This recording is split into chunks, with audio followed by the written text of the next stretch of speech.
Moi, je fais 60 milliards d'économies à la fin du quinquennat par an. D'accord? Non, 60 milliards sur les 5 ans. Non. Ah, 60 milliards par an. Oui. 60 milliards d'économies par an, c'est ce que Macron osait promettre en pleine crise. Un président élu 2 fois, sans programme clair mais avec un agenda bien huilé, détruire ce qu'il reste de la souveraineté à la France. Et pendant que lui nous vend l'austérité sous perfusion de dettes, Donald Trump relance l'Amérique, impose ses tarifs douaniers, ferme ses frontières et dit au monde on ne se laissera plus marcher dessus.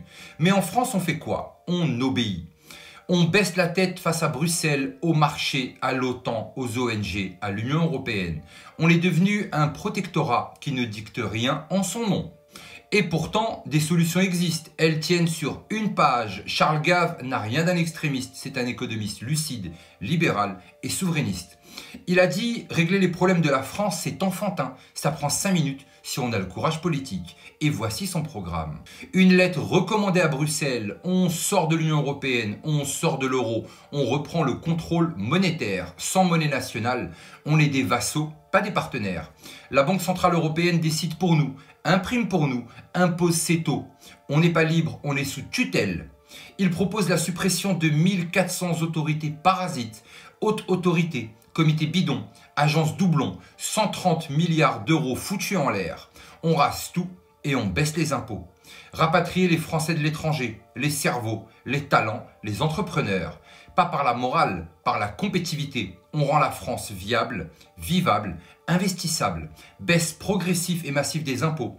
Fini l'assistanat généralisé, place à la création de valeur, à la liberté, au travail bien payé. Et enfin, redonner à l'État ses vraies missions, sécurité, défense, justice, diplomatie. Mais pourquoi ce plan ne voit jamais le jour? Parce que les traîtres sont aux commandes depuis 40 ans.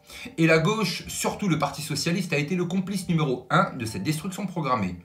Mitterrand, l'homme aux 2 visages, le patriote des discours, mais l'européiste du réel. C'est lui qui nous a vendu Maastricht en 92, l'acte de soumission monétaire. Il savait très bien ce qu'il faisait.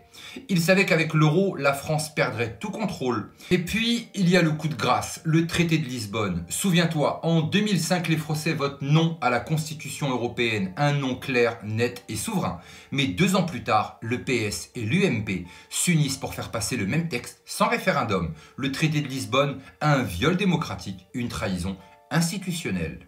Ce traité fait quoi ? Il inscrit dans le marbre l'obligation de concurrence libre et non faussée. Il interdit toute politique industrielle nationale. Il interdit les aides d'État, donc le soutien à nos agriculteurs, à notre énergie, à notre industrie. Il rend obligatoire l'ouverture totale des marchés publics européens, y compris à la Chine et aux États-Unis. C'est clairement un suicide économique. Mais il y a pire. Ce traité donne la primauté du droit européen sur le droit national. Autrement dit, même si un gouvernement français est élu par le peuple, il ne peut pas légiférer contre Bruxelles. Et qui a validé ce coup d'État institutionnel? Le PS, Ségolène Royal, François Hollande, Valls, tous ont été complices.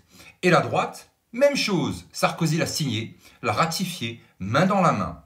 Et aujourd'hui, ces mêmes gens te parlent encore de démocratie, d'Union européenne solidaire, de progrès. Mais est-ce que tu te rends réellement compte? Alors, qu'est-ce qu'on fait maintenant? On attend encore que Macron finisse de casser ce qu'il reste. On croit encore aux réformes structurelles de la Commission.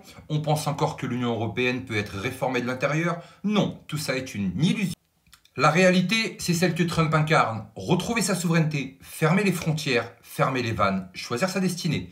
La réalité, c'est celle que Milei incarne. Raser l'État obèse, remettre les pendules à zéro, faire confiance au peuple. Et en France, on a le choix. Soit on continue d'être dirigé par des technocrates mondialistes, soit on décide que le pouvoir revient enfin au peuple. Et tu sais quoi? C'est pas une utopie, c'est juste une question de volonté.